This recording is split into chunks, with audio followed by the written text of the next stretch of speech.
The pros and cons of an HOA. They get a really bad rap, but nearly a quarter of all Americans are a part of one. And those that are actually seem to like them. I'm talking about HOAs. HOA stands for Homeowners Association, and there's over 350,000 of them in the U.S. And before buying a property that is a part of an HOA, you should really do your homework to make sure it's the right long-term decision. Let's talk about a few of the pros and cons you should consider. Let's start with the pros. Pro number one is that your neighborhood will probably look better because of an HOA. An HOA's primary function is to keep a community to a particular standard to protect property values. And because of this, they'll create and enforce rules about things like lawn standards, paint colors, and other property maintenance and upgrade decisions you may make. The result is usually a clean and uniform look to your neighborhood. Another pro is the amenities that may come along with your HOA. Things like pools, trails, and other shared spaces can be included in your agreement.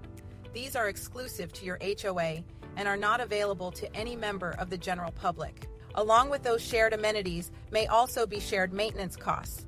Not only will those shared spaces be maintained by the HOA, but some or all of the lawn care may be as well. In a lot of people's eyes, this is one of the main benefits of being a part of an HOA. As you can imagine, not having to worry about maintaining beautiful landscaping can be a huge relief for a homeowner. Okay, but now let's talk about some of the cons. The biggest con being the dues. The money to take care of all of those beautiful spaces and amenities has to come from somewhere, and that somewhere is your pocket. By entering into an HOA agreement, you'll be legally responsible for yearly dues that keep the HOA running. The amount of those dues will depend on the amenities and general scope of your HOA. Another con is the lack of freedom that comes along with an HOA. You want to paint your door red? Nope. How about adding on a Four Seasons room? Maybe not. Get it cleared with your HOA board.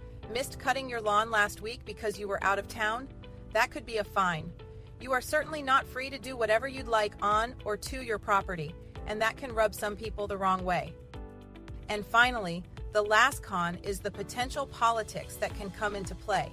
If you happen to cross a particular neighbor or HOA board member the wrong way, that person might have the ability to make your life really difficult. By calling out or enforcing obscure rules, pettiness can be a tool for revenge, and the HOA becomes the vehicle. Is the paint on your mailbox chipping? Is your grass 1 inch too long?